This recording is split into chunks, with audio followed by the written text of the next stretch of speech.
Article 32 right to constitutional remedies.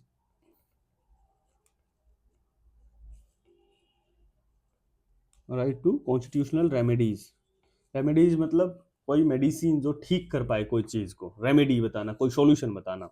ठीक है, तो राइट टू कॉन्स्टिट्यूशनल रेमेडीज मतलब जो भी आपके फंडामेंटल राइट है उनका कोई भी मतलब नहीं है जब तक आप उनके लिए, यदि आपका कोई राइट वायलेट होता है तो आप कोर्ट में उनको जाके ठीक नहीं करवा पाओ। ठीक है, सिंपल यही बात है कि यदि आपके कोई राइट्स एनफोर्सेबल नहीं है, जस्टिसेबल नहीं है, तो उनका कोई भी मतलब नहीं है। तो इसलिए सुप्रीम कॉन्स्टिट्यूशन में आर्टिकल 32 ही हमें ऐसा मेंशन कर दिया गया है कि कोई भी आपका राइट वायलेट होता है तो अंडर आर्टिकल 32 आप डायरेक्टली सुप्रीम कोर्ट में आप अप्रोच कर सकते हो। ठीक है, तो इसके कारण बी आर अम्बेडकर जी ने बोला कि ये आर्टिकल आपका very soul of the constitution है। यदि ये आर्टिकल ही ना हो तो फंडामेंटल राइट का आपका मतलब ही नहीं है फिर। ठीक है, very soul of the constitution, very heart of the constitution. ठीक है, अब इसमें कुछ आपके जो इसमें प्रोविजंस है वो गिवन, वो हम बात कर लेते हैं कि जो भी आपका यदि राइट वायलेट होते हैं तो right to move to supreme court. ठीक है, for the enforcement of fundamental right. क्यों? हमने देखा था अंडर आर्टिकल 32 क्या देखा था कि सुप्रीम कोर्ट आपके डिफेंडर और गारंटर होता है फंडामेंटल राइट्स के। यदि कोई भी वायलेट होता है तो आप डायरेक्टली सुप्रीम कोर्ट जा सकते हैं। तो इसी में गिवन है ये अंडर आर्टिकल 32। दूसरा क्या है कि supreme court has power to issue directions, ठीक है, ऑर्डर्स और रिट्स। यदि आपका कोई भी फंडामेंटल राइट वायलेट होता है तो सुप्रीम कोर्ट के अंडर आर्टिकल 32 पावर है कि वो कोई भी डायरेक्शन दे सकता है, ऑर्डर दे सकता है या रिट इशू कर सकता है। तो यहीं से आपका रिट का जो प्रोविजन है वो हम इसी आर्टिकल में अब पढ़ेंगे आगे। ठीक है, सी क्या है? Parliament can empower any other court, ठीक है, टू इशू डायरेक्शन, ऑर्डर या रिट्स। इसका मतलब क्या है कि पहले में right to move to supreme court, supreme court has the power to issue, ठीक है, पार्लियामेंट कैन एम्पावर। इसका मतलब क्या है कि other than supreme court, high court, यदि पार्लियामेंट चाहे तो आपका कोई भी और कोर्ट को पार्लियामेंट बोल सकती है कि आप भी रिट इशू कर सकते हो। ठीक है, तो ये पार्लियामेंट को पावर कहां की गिवन है? Under article 32। ठीक है, तो ये आपके तीन प्रोविजन हैं। अब हम क्या करेंगे? रिट्स देखेंगे। ठीक है, आपकी जो इंपॉर्टेंट रिट्स बहुत इंपॉर्टेंट है, ये आपके पेपर में हमेशा पूछी जाती है। ठीक है, तो हमारी रिट्स कितनी टाइप की है? आपकी 5 टाइप्स की रिट्स देखते हैं। रिट्स, जो रिट्स का कॉन्सेप्ट है ये कहां से लिया गया? हमने ब्रिटेन कॉन्स्टिट्यूशन से।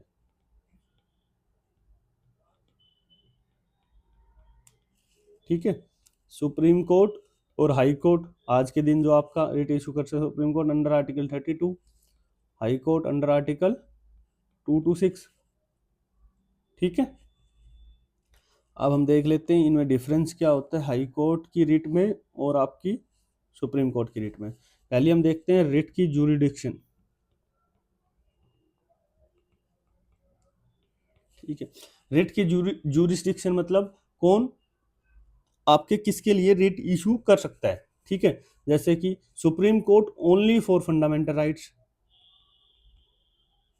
ठीक है, हाई कोर्ट फंडामेंटल राइट्स भी प्लस में लीगल जो और भी राइट्स हैं आपके उसके लिए भी रिट इशू कर सकती है। तो हम क्या बोल सकते हैं कि रिट ज्यूरिडिक्शन जो होती है वो हाई कोर्ट की आपकी ज्यादा बड़ी होती है compare to the supreme court. ठीक है, दूसरा हम देखते हैं टेरिटोरियल ज्यूरिडिक्शन।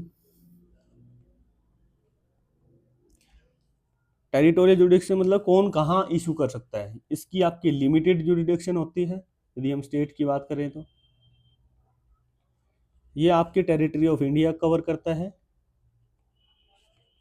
तो टेरिटोरियल जुरिडिक्शन के रिस्पेक्ट में सुप्रीम कोर्ट की बॉडी होती है आपकी, ठीक है। सी यदि हम देखते हैं कि जो आपकी रेमेडी है वो कंपलसरी है या नहीं है, ठीक है। तो सुप्रीम कोर्ट की अंडर आर्टिकल 32 हम देखते हैं कि अंडर आर्टिकल 32 सुप्रीम कोर्ट को राइट टू मूव आपका गिवन है।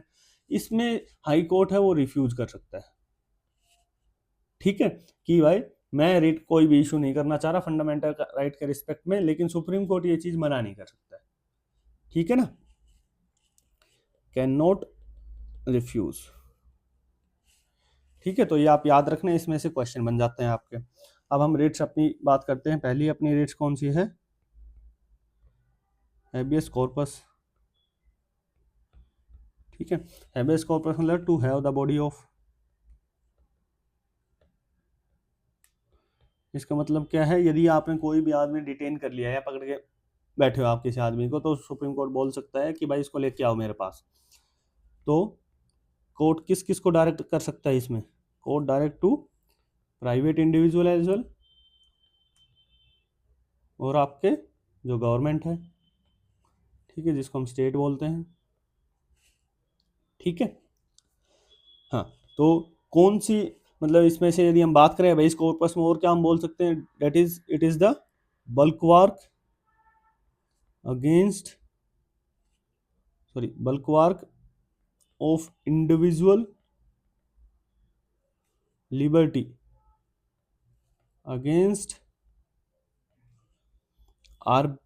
Arbitrary detention. इसका मतलब क्या है कि यदि कोई आपको विदाउट लॉ के रिस्पेक्ट में यदि आपको कोई डिटेन करता है, गिरफ्तार करता है, तो आपके पास यह हैबेस कॉर्पस का एक टूल होता है अंडर आर्टिकल 32 कि आप की इंडिविजुअल लिबर्टी है उसको वो प्रोटेक्ट कर पाए, ठीक है। तो ये तो हो गया किसके खिलाफ इशू कर सकता है, किसके खिलाफ इशू नहीं कर सकते, नॉट इशूड अगेंस्ट,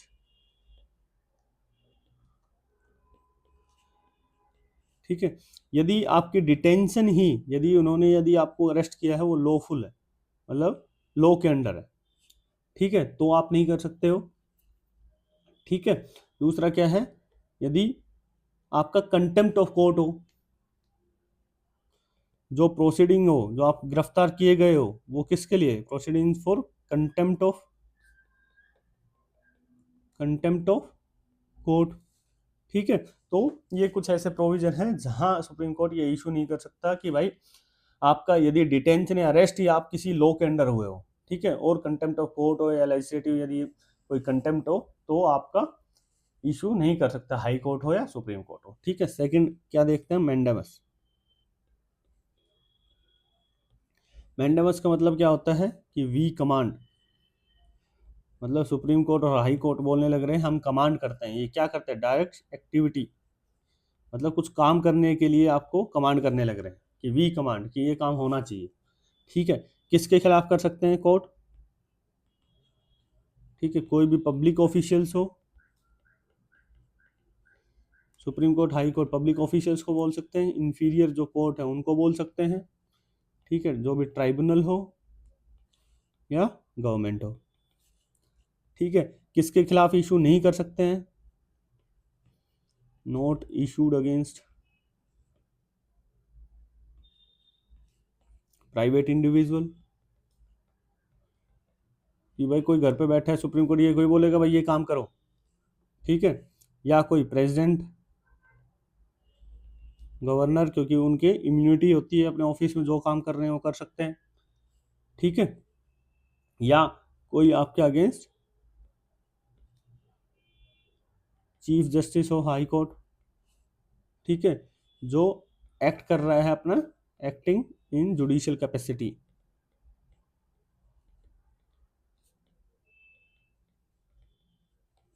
ठीक है। और एक और याद रख लेना कि कोई भी यदि कोई ऑफिस डिस्क्रिशन में काम करने लग रहा है, मतलब जब कोई duty, when duty is discretionary, discretionary मतलब उसके आपके ऊपर मैंडेटरी नहीं है वो चीज़, वो आप अपने हिसाब से कर सकते हो, आपकी लिबर्टी है उस चीज़ की, नॉट मैंडेटरी। मैंडेटरी मतलब करनी ही करनी है, डिस्क्रिशनरी मतलब वो आपके ऊपर डिपेंड कर रहा है, आप अपना डिसीजन ले सकते हो इसमें, ठीक है, तो मैंडेमस हमारा हो गया है। थर्ड हम क्या देखते हैं, प्रोहिबिशन। प्रोहिबिशन से नाम से ही पता लग रहा है हमें, प्रोहिबिशन मतलब किसी चीज को रोकना, टू फॉरबिड। ठीक है, वो आपका मैंडेमस क्या कर रहा था, डायरेक्ट एक्टिविटी, ये क्या कर रहा है, डायरेक्ट इनएक्टिविटी, किसी चीज को रोकने लग रहा है। ठीक है, कौन किसको रोक सकता है, यदि हायर कोर्ट आपके लोअर कोर्ट्स को, लोअर कोर्ट्स को, ट्राइब्यूनल्स को। ठीक है, मतलब कि इसमें सिर्फ ये याद रखना कि किसके अगेंस्ट कर सकते हैं हम, कोर्ट्स कोई भी जुडिशियल नेचर का हो या क्वेश्चन जुडिशियल नेचर का हो, तो उसी के अगेंस्ट हम कर सकते हैं। बाकी हम किसी के अगेंस्ट नहीं कर सकते, कोई एडमिनिस्ट्रेटिव हो, लेजिस्लेटिव हो, किसी के अगेंस्ट नहीं कर सकते, प्राइवेट। ठीक है, तो ये प्रोहिबिट क्या करता है कि कोई कोर्ट है, लोअर कोर्ट है, वो अपनी जो उसकी जुरिडिक्शन है उसके बाहर तो कोई काम नहीं कर रहा है। ठीक है, यदि करता है तो उसको रोकता है। ठीक है, प्रोहिबिट। थर्ड है सर्ट्योररी। सर्ट्योररी मतलब टू बी सर्टिफाइड, जो भी आप काम कर रहे हो वो आप अपने जुरिडिक्शन में करने लग रहे हो या नहीं करने लग रहे हो। ठीक है, हाई कोर्ट किसको बोल सकता है, लोअर कोर्ट्स को। ये याद रखना किसको कौन, मतलब क्वेश्चन जुडिशियल या जुडिशियल या एडमिनिस्ट्रेटिव, इसमें आपका ये एडमिनिस्ट्रेटिव भी ऐड हो जाता है। एडमिनिस्ट्रेटिव अथॉरिटीज कब ऐड हुई है, आफ्टर 1991। ठीक है, और बाकी ये लेजिस्लेटिव हो गया, उनके खिलाफ ये नहीं करता है, नॉट लेजिस्लेटिव।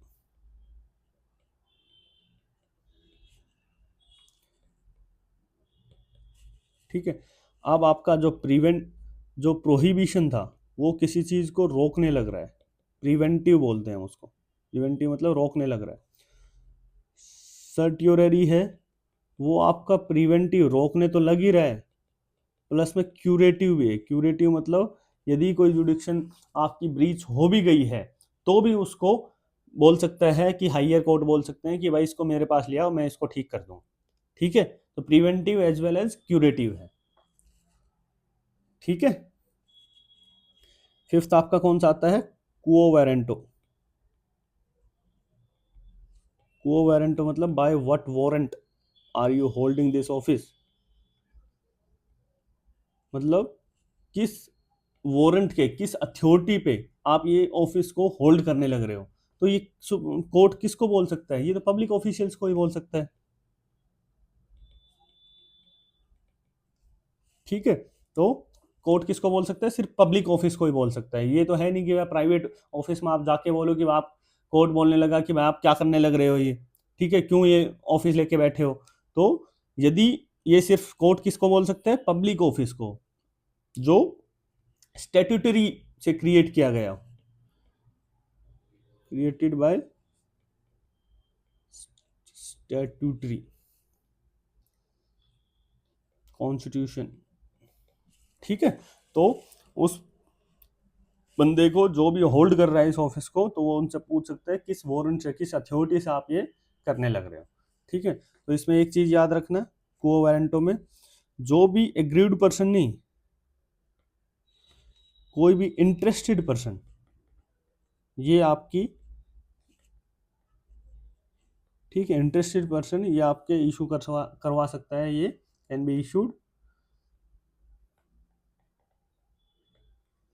ठीक है, इंटरेस्टेड पर्सन मतलब यदि कोई तीसरा बंदा कोई ऑफिस होल्ड करके बैठा है, मान ले तो कोई एक्स बंदा करके बैठा है, कोई वाई बंदा बोलने लग रहा है कि भाई ये किस अथॉरिटी से करने लग रहा है, कोर्ट में जाके बोलता है कि ये किस अथॉरिटी से इस ऑफिस को एक्वायर करके बैठा है। ठीक है, एग्रीड मतलब जो खुद रेस्पॉन्सिबल होता है आदमी। ठीक है, तो आपके पूरे हमने रेट्स कर लिए हैं। ठीक है, ये बस आप याद रखना,